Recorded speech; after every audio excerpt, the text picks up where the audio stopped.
Welcome to Break Bias. I'm your host, Brad Kramer. It's the 89th episode, and I'm here after the Saudi Arabian Grand Prix. The results at the front, all too familiar, but there were quite a few other storylines surrounding round two of the 2024 F1 Championship. But before we get to today's episode, first, a quick reminder to check out the link tree in the description. It has links to all the platforms where you can find this podcast and the ways you can contact me. But now let's get into all the action around Jeddah on and off the track. Well, the race, not the most exciting. It was another dominant victory for Red Bull, a 1-2 finish. It never really felt in doubt, especially for Max Verstappen, our reigning champion, who is just absolutely dominating the sport and decimating the competition. But even for Checo, who performed well this weekend, it always felt like he was going to be right there on race day. Even in qualifying, he was pretty solid. And I really did have high hopes on this track that the competition will be closer to Red Bull, especially Ferrari, who let me down a little bit, but I'll get to them later, as I will also get into the other competitors who may have just showed themselves to be a bit fraudulent this weekend. But again, we'll get to that soon. I'd even go as far as to say that Red Bull and Max Verstappen look they look set to control all the races for the rest of the season. Maybe until a track comes up that throws a different challenge at them, or maybe the competitors bring a transformative upgrade, but I am afraid to say that we might be in for another season of Max Verstappen just winning every single race, and the Dutch anthem being one of the songs of the year. Hats off, though, to the Milton Keynes team, of course. You have to respect what they're doing because, their rivals have improved. Ferrari have made a big step. Mercedes have overhauled their car and are still quicker than they are last year, despite their issues. McLaren are better than they were even at their best last season. Aston Martin has made a step, but Red Bull has just moved the goalpost another 5/10 ahead. And they're too far up the road at the moment. The hope is that does close up by the end of the year, and then maybe, just maybe in 2025, it's a little bit different, but it very well could be like this until the end of this rule set, and 2026 gives us a brand new reset. That is a real possibility, unfortunately.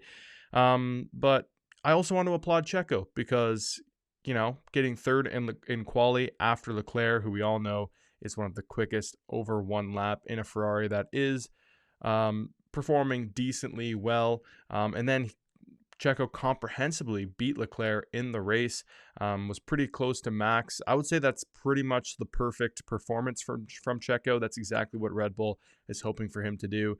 He's done it pretty much in the past two races. I still think Bahrain was a little bit suspect, but this performance was great at a track he usually does well at. So great job to Checo, a very solid couple of races to start the season from him. I think I'm going to move on from Red Bull, though. There's not really much to say. I honestly think a lot of people forgot they were even in the race after the first few laps. It was just such a foregone conclusion, and they just controlled it from there. So not much to say about Red Bull on track. I'll get to them later when we get into some off-track stuff, though.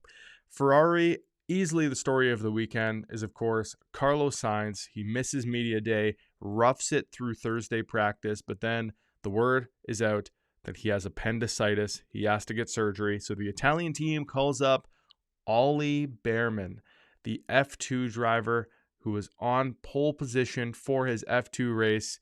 Appendicitis, just giving people careers. The same thing happened with Nick DeVries, with Alex Albon getting appendicitis. He gets his one race, does well, gets a seat out of it. I mean, that could well be the case here with Ollie Bearman, although slightly different because Ollie is a very highly touted prospect.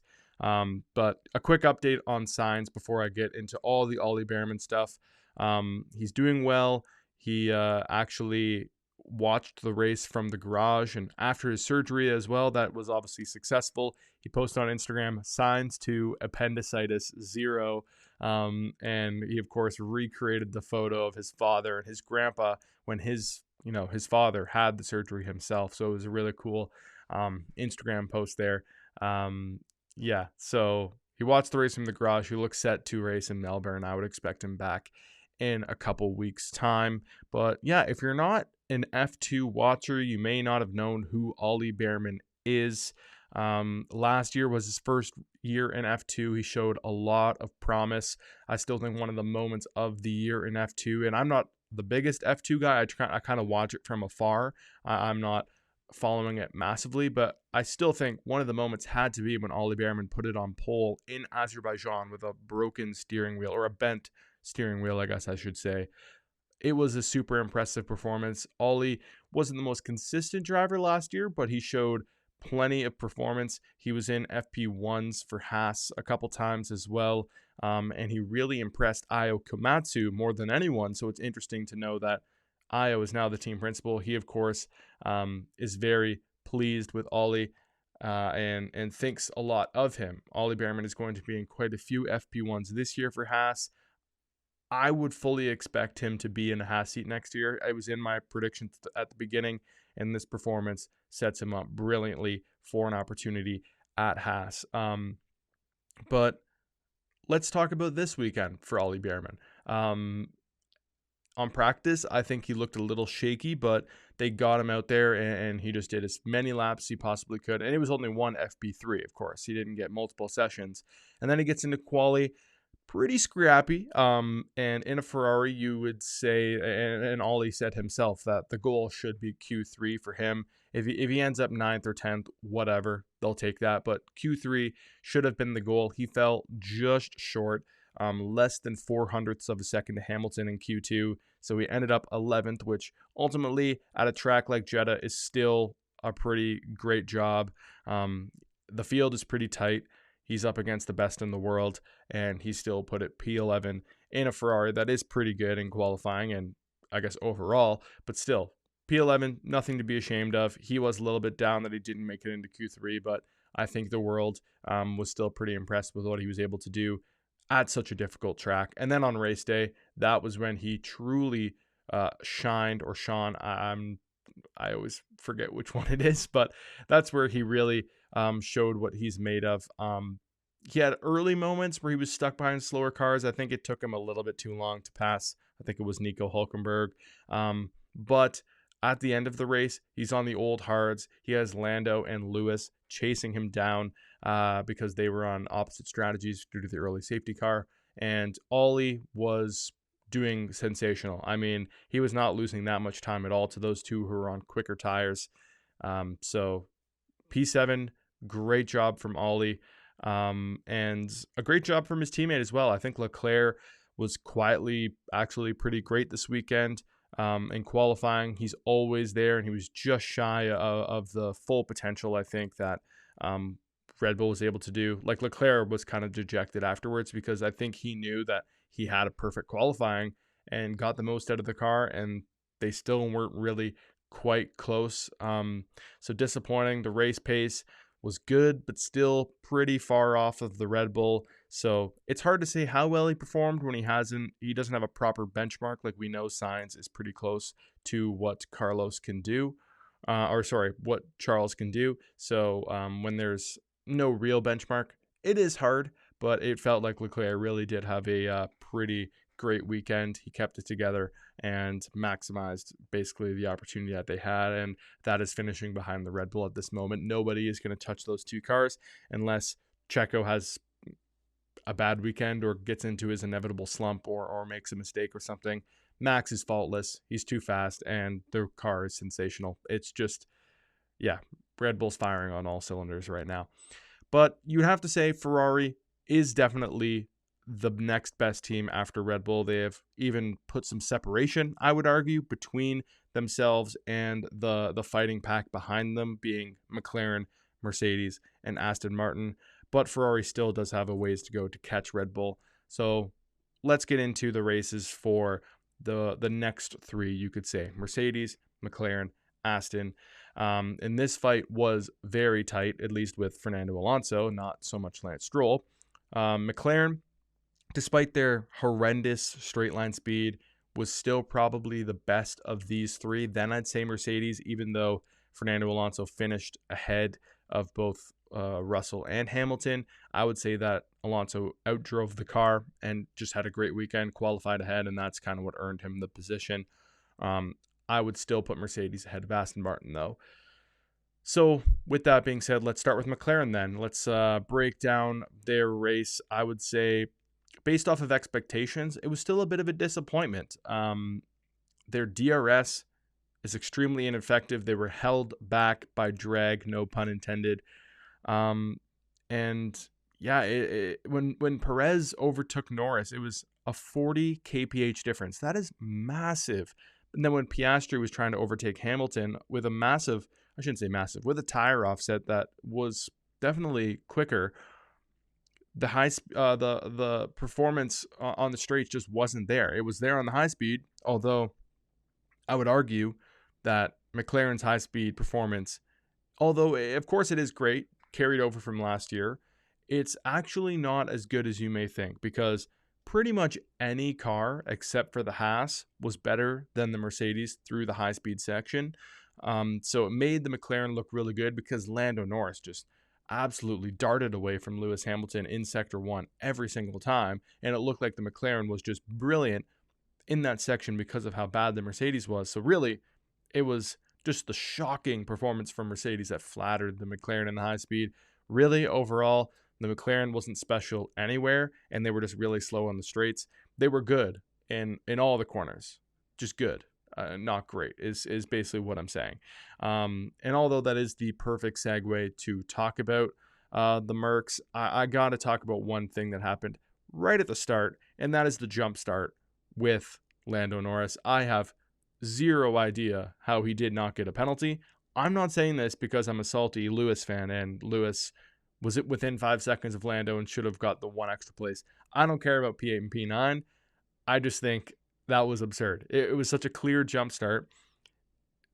Will Buxton, I think, was very vocal about this during the race and after the race, saying the rules basically state that he broke them. It's very black and white. However, F1 stewards argued that their technology didn't agree that he jump started, although you can clearly see on the camera that his wheels turned. His wheels even went over the white line, and even though it actually resulted in him having a bad start because Lando, I think, caught himself and tried to hide the fact that he jump started, and then he actually had a super delayed reaction. It doesn't matter. At the end of the day, you jump started, you should get a 5-second penalty or whatever the penalty is. I know in the F1 games, it's like a whole drive-through penalty. That would be extremely harsh, but you can't jump start, man. And he definitely did. I don't understand how he got away with not getting a penalty there.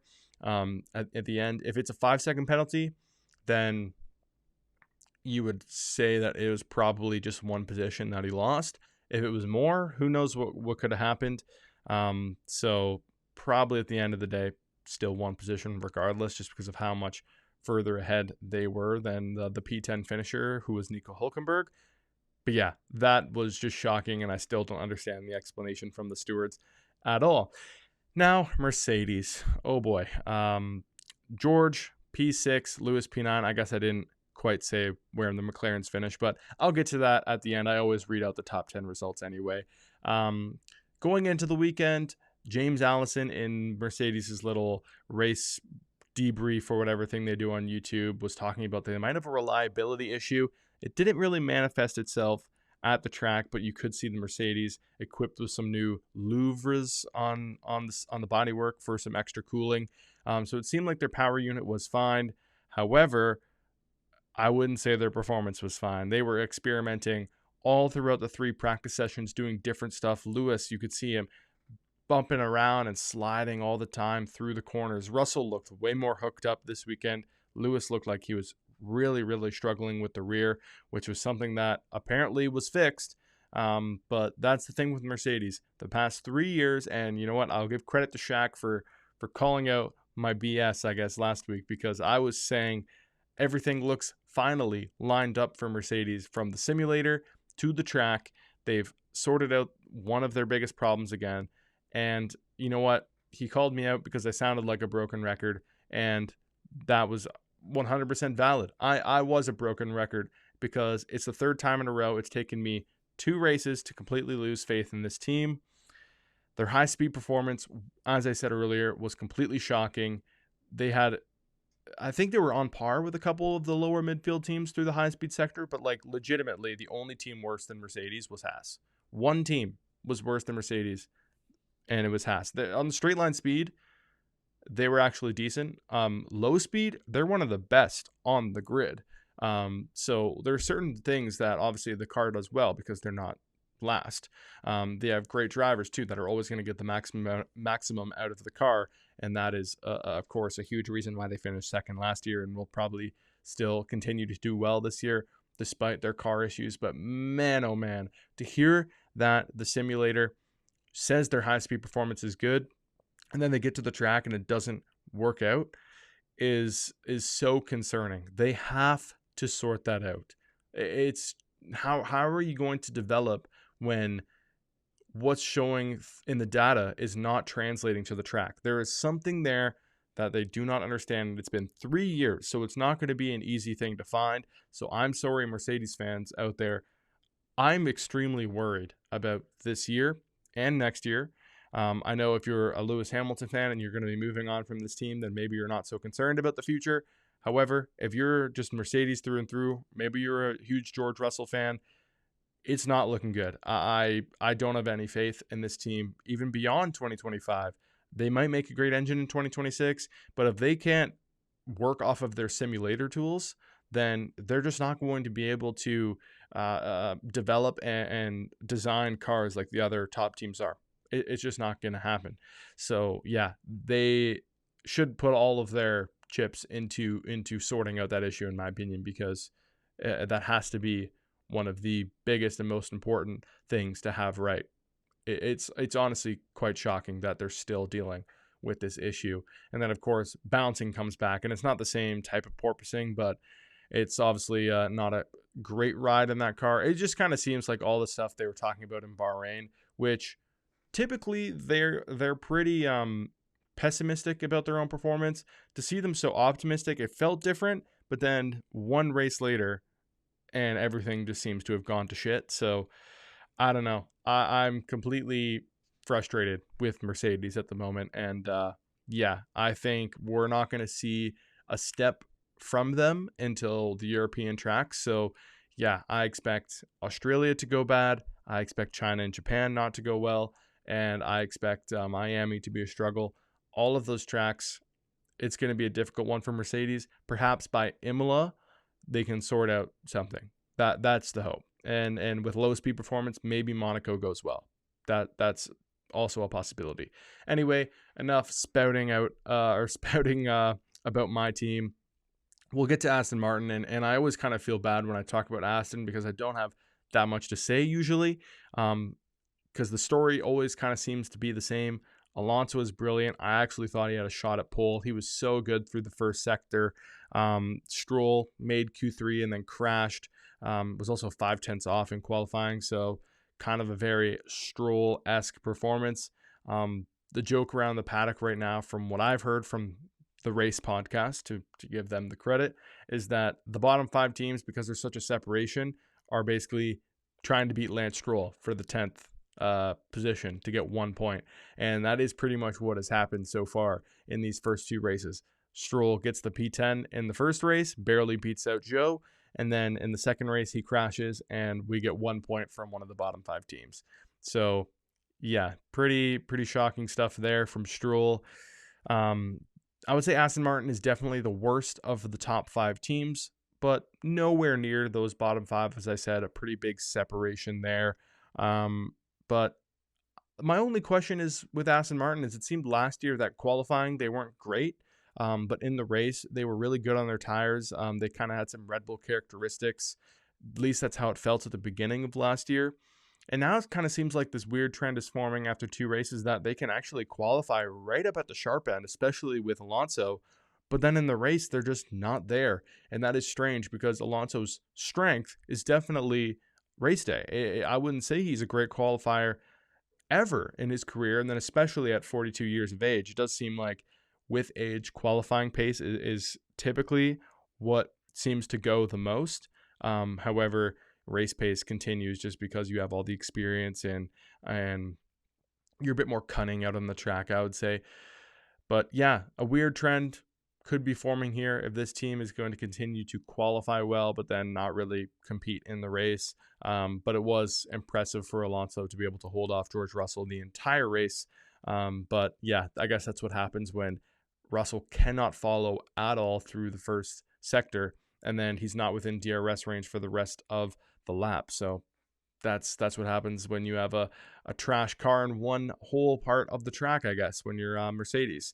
Anyway, that's all on Aston Martin. And then I quickly wanted to just quick fire some points about the bottom 5. You have to talk about Haas because they were complete savages this weekend. And by that, I mean that their pace wasn't actually that great. It was maybe slightly better than the rest. I don't even know if that's really fair to say. They all seemed pretty even, the bottom 5 pack. But what they did with Hülkenberg and Magnussen was hilarious. So they split the strategies on the early safety car when Stroll crashed. Hülkenberg stayed out. Kevin Magnussen came in. Magnussen was ahead of the pack, or I think he had to make one move. I guess he did.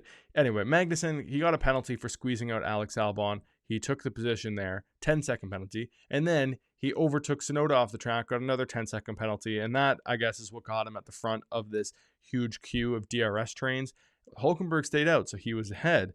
And they're like, well, Magnussen's race is ruined. 20 seconds, there's no way he overcomes that. So basically, they got Magnussen to back up the pack, so much so that Hülkenberg was able to build a 20-second buffer so he could come into the pits and stay ahead of the queue and then just drive off into the distance on the fresh tires. And Magnussen pulled it off. The moves on Tsunoda, and especially the one with Albon, not great stuff. And the fact that he was like 3rd for driver of the day voting is a bit crazy. But that also was a reflection of how well he defended after that. I mean, there was the one on Tsunoda that was brilliant.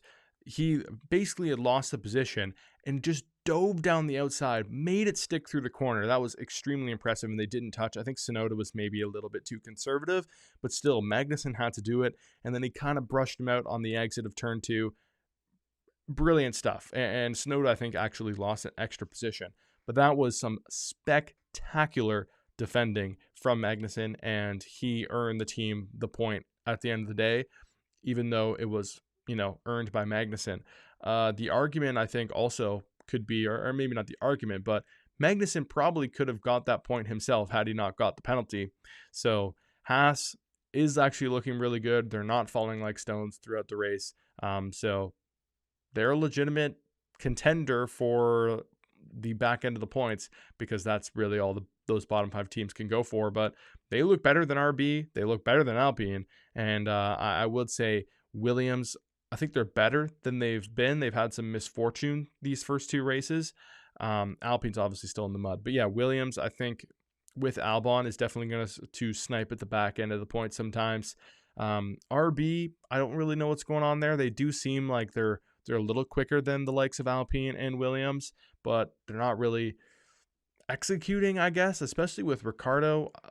He is definitely getting beat by Tsunoda right now. He was definitely unlucky. The broadcast didn't show that he had like a 41-second pit stop. So if you were halfway through the race and wondering, oh wow, Ricciardo's like way back from the pack, he caught up because Magnussen was holding them back. But at one point he was really far behind and had to catch up. That was because of a slow pit stop, as I said. But yeah, still, he's not looking great. He spun at the end of the race as well. So yeah, bad weekend from him. Tsunoda is looking the quicker driver right now. And then I guess the last team that I haven't mentioned is Stake. And I think their performance is actually okay for where the car's at. Like they're not behind that pack by any means. And in fact, I would probably argue that they are slightly quicker than Alpine and probably Williams as well. But their drivers, man, the drivers are not good. Bottas really struggled. I think Zhou, or I don't remember if it was Joe or Bottas, but there was another really slow pit stop. They got to sort that out too. So yeah, operationally and just driver performance wise, this team is a little bit behind. However, the overall performance of the car, I think, is probably better than most people realize it is as well. Anyway, let's get to the results of the Grand Prix. Max Verstappen cruised to victory. It's his second 9-race winning streak in his career. He's the first driver to ever have 2 of those. But he was followed closer this time by his Red Bull teammate Sergio Perez. P3 was again a Ferrari, but this time it was Charles Leclerc.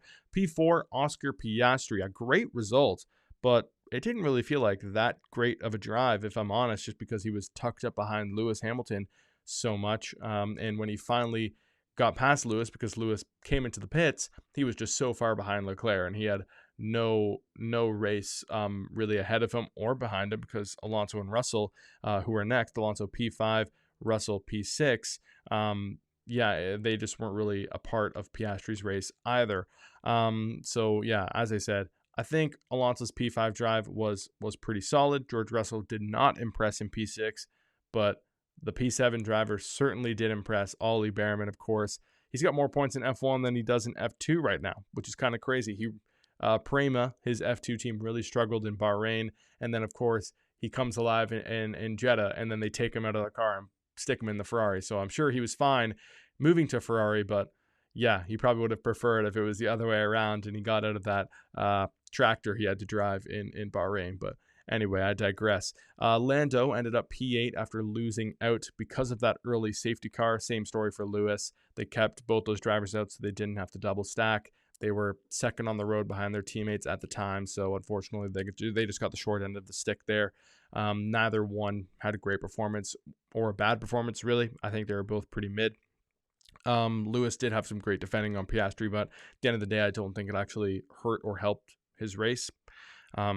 Anyway, then it was a fantastic, albeit controversial P10 for Nico Hülkenberg for the reasons I already mentioned with what Kevin Magnussen did. In fact, I think RB was extremely unimpressed by their antics, just because I don't think this was what Haas intentionally did, but in theory, if a driver was already completely out of the race, because he already had a 10-second penalty at this point, they could just cut a corner, keep the position from Tsunoda, and then back him up so his teammate could score a point.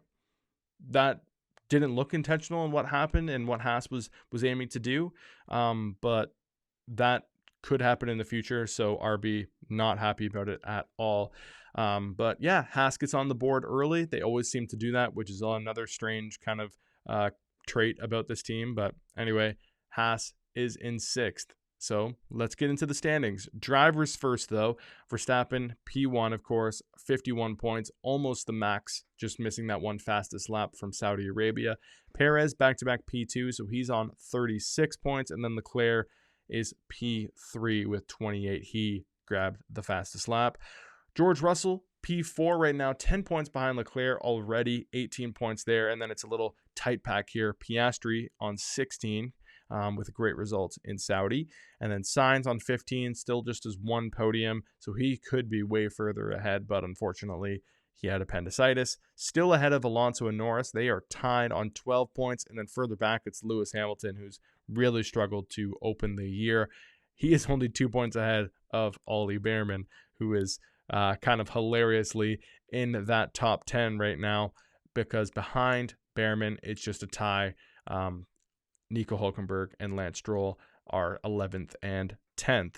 Then looking at the constructors, it's Red Bull on 87 points. Of course, they are P1 with a 1-2 finish in both races to open the season. So they've already opened a decent gap to Ferrari, who are in second, 49 points. They have a healthy lead on both McLaren and Mercedes, though. McLaren P3, 2 points ahead of Mercedes in P4. Aston Martin a little further back. They're in 5th with 13. And then Haas, the only other team to score, 1 point. They're in P6. And then, of course, Williams, Stake, RB, Alpine, still all pointless at this point of the season. Points. All right, let's get into the prize, demise, and surprise. All right, let's get into this. My camera seems to be dying shortly, so the prize, Ollie Bearman. It's a no-doubter. I think he just secured a seat for next year, so he is easily the biggest winner of the weekend. I didn't say earlier in my race review how fantastic his one move on Yuki Tsunoda was.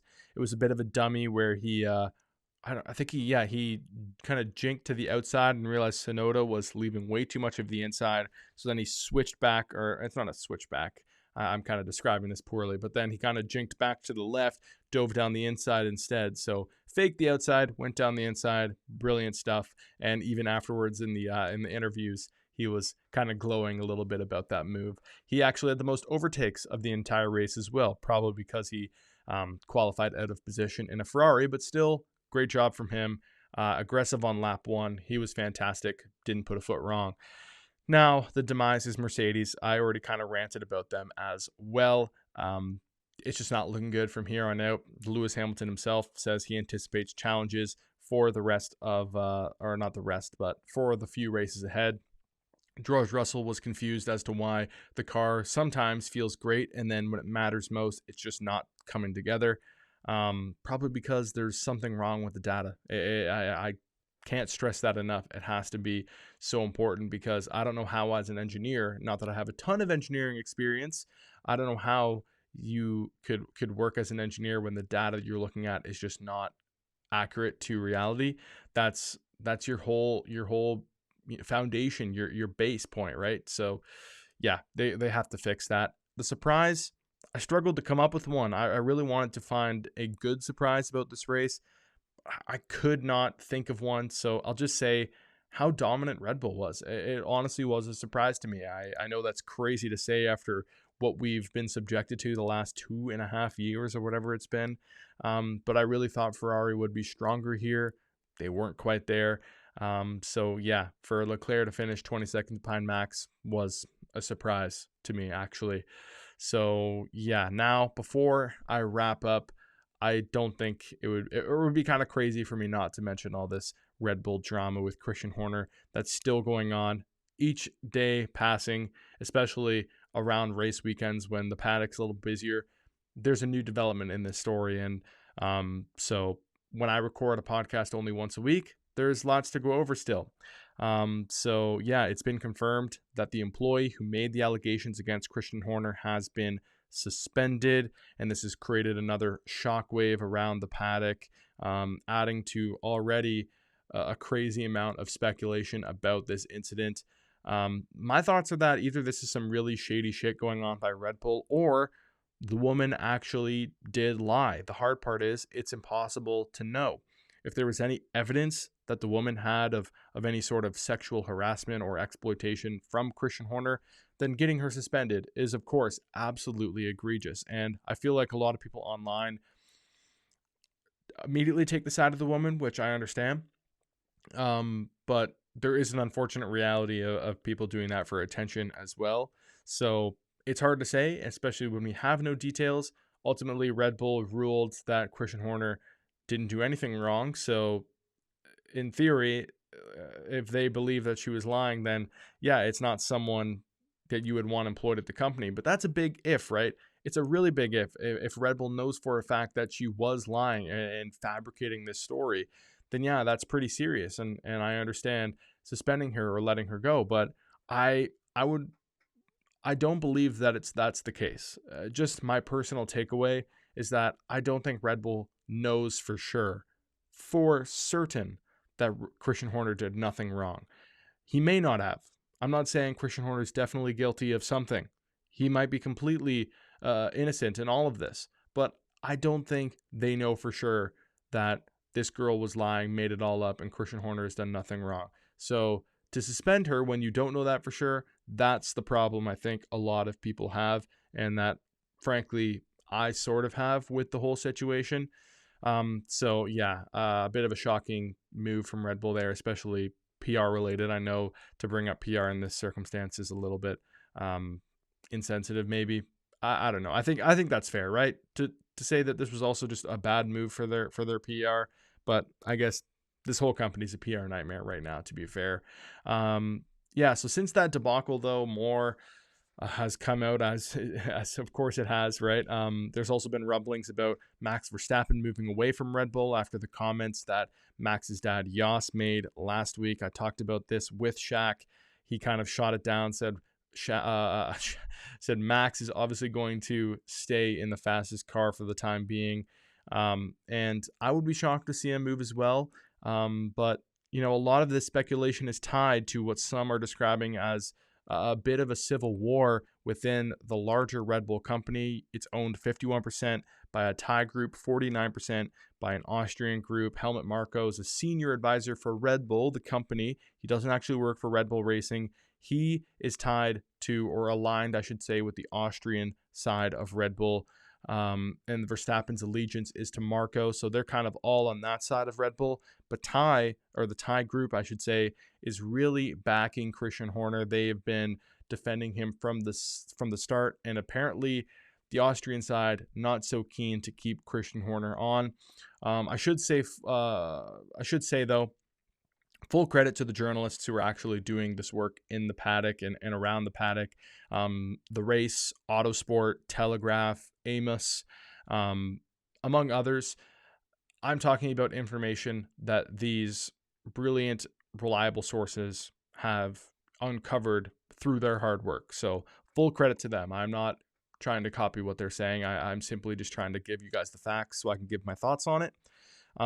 So yeah, this is very interesting though, that there's this split within Red Bull, because Christian Horner and Red Bull, the company, have talked a big game about unity within the company, and I do believe that is happening trackside, and that's evidenced by their performance. I mean, they're dominating the sport. The car that they have is incredible, and they make no mistakes while they're trackside. And I feel like all those people, the mechanics, and everyone that works for the team, are extremely passionate about racing, and they're not going to let this bother them. However, up above them, there's definitely something going on, and it just can't be the case that they're unified there. I mean, Marko recently to the media said that he could be suspended. Why would he say that if there was unity right now, right? There's clearly a power struggle going on. There's speculation that Helmut Marko was behind the leak or the leak to the media, full of photos, videos, and screenshots of text messages with Christian Horner and the woman. All, of course, a very bad look for Horner. The legitimacy of those leaks are still undetermined, I guess. So it's come out that Marko will not be suspended. So now there's fresh speculation that Christian Horner will be let go before the Australian Grand Prix, and that the Thai side has finally agreed to it. And they'll never say it, but I think this is what the Austrian side, including what Marko and what the Verstappens want. I do think this is their wish, is to see Christian Horner go. But another layer to this is I think this is also exactly what Ford wants. And that's a big deal to Red Bull. I think Ford doesn't want anything to do with this drama. They want to just cut Christian Horner loose, get rid of all this bad PR, and just move on, so that they're ready to partner with Red Bull in 2026 and not have to worry about these issues, which is completely fair. So that's a whole nother thing to consider, and maybe what's swaying the Thai decision if they are going to let Christian Horner go. I mean, based off of everything that's been said, it kind of does seem like that should be the move forward, because you do not want to lose Max Verstappen, as much as Christian Horner says it might be okay. Anyway, I'm getting a little bit ahead of myself. Yas was not in Saudi this week, so he was not able to make any new comments or explain his comments from previously. But Max was asked about the potential infighting within the team, and to sum up what he had said pretty much all weekend was that he cannot continue without Marko. That is some pretty strong backing behind a team member that could have been suspended. Of course, wasn't. But Marko also said that his dad is his own man, but he's not wrong and he's not an idiot. He did say that. So obviously he somewhat believes what his dad said, but at the end of the day, Max's main focus is on racing, and that is 100% true. There is no way that Max I shouldn't say really cares, but his number one priority is always going to be racing. He is a racer through and through, so he is going to be able to switch that off no problem, and that's evidenced by the excellence he is displaying on track, of course. So yeah, Max has not fully backed his team boss though, and as I said, that support from or that support of Helmut Marko, and then still not publicly backing his team boss is it's really easy to read through between the lines and see that. So it's all pretty interesting. That's pretty much all I got, I guess. But to put a bow on it, I kind of said it earlier when I was getting ahead of myself. Christian Horner was asked post-race about this whole situation, and he said everything is good with the team, but no one person is bigger than the team. And I think that basically means that Horner says, okay, Max, you know what? You want to leave Red Bull? Go right ahead. Go to Mercedes, to that team that can't even figure out their simulator. Total Wolff is saying all sorts of stuff to the media, saying that he's ready for Max Verstappen, would love to have him in the team, no doubt. So Christian Horner says, yeah, go ahead, Max. We'll keep winning without you, which is kind of crazy. They probably could do it right now with their car, but in 2026, I'm not so sure. So yeah, more to come on this for sure. But that's going to be it. Before I wrap up, though, a really exciting announcement or news, I guess, in my life. For all you guys listening to the podcast, I really appreciate these 89 episodes we've had. But I will be working at Sportsnet. If you're not Canadian, that is there's basically two major sports networks in Canada, Sportsnet and TSN. Sportsnet is the one that I actually grew up watching, so to work for them is an absolute dream. It's going to take up a lot of my time, commuting 2 hours each way to this job, at least for now. So I'm going to be a hell of a lot busier, and it's going to make keeping this podcast going very challenging. However, I have plans to completely keep doing what I'm doing. However, I'm not sure how the work-life balance is going to go yet. So the future of the podcast is, I would say, nothing's changed for now. However, more announcements might come later. I might have to change what day I do things. I'm not sure. So we'll see. Maybe I have to change the format and make it shorter just so I have less editing to do. I don't know. But yeah, this is a huge change in my life, and I would be surprised if it didn't have any impact on the podcast. So yeah, super excited for this opportunity. But yeah, lots to figure out with what I'm doing with this podcast. Anyway, that's going to do it for episode 89 of Break Bias. I'm your host, Brad Kramer, and I will be back next week to preview the Australian Grand Prix. Goodbye.